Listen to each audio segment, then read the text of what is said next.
حضرت ابن عمر رضی اللہ عنہ سے روایت ہے کہ نبی صلی اللہ علیہ وآلہ وسلم نے فرمایا، سب سے بڑی نیکی یہ ہے کہ آدمی اپنے باپ کے دوستوں کے ساتھ اچھا سلوک کرے۔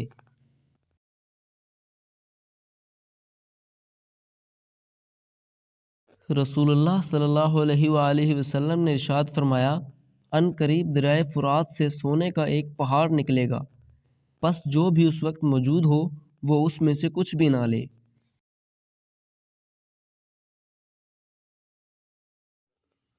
رسول اللہ صلی اللہ علیہ وآلہ وسلم نے ارشاد فرمایا، سجود میں میانہ روی اختیار کرو اور تم میں سے کوئی اپنی کلائیوں کو کتے کی طرح نہ بچھائے۔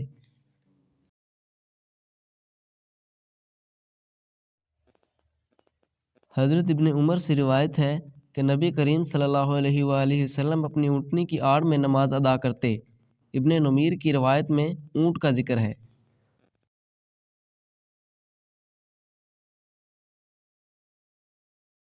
حضرت ابو ہریرہ رضی اللہ عنہ سے روایت ہے کہ رسول اللہ صلی اللہ علیہ وآلہ وسلم نے فرمایا، تم میں سے کوئی ایک کپڑے میں اس طرح نماز ادا نہ کرے کہ اس کے کندھوں پر کچھ نہ ہو۔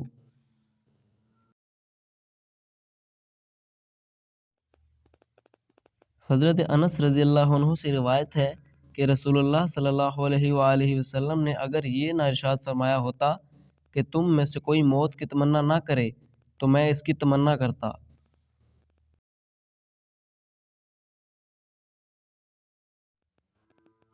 حضرت انس بن مالک رضی اللہ عنہ سے روایت ہے کہ نبی کریم صلی اللہ علیہ وسلم نے کسی چیز سے پناہ مانگی جس میں بخل کا بھی ذکر کیا۔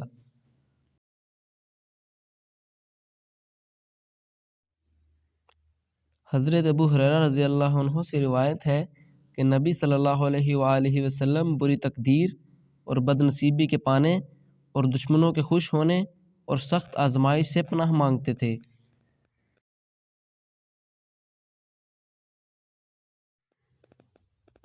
آپ صلی اللہ علیہ وآلہ وسلم نے فرمایا، رشتہ توڑنے والا جنت میں داخل نہیں ہوگا۔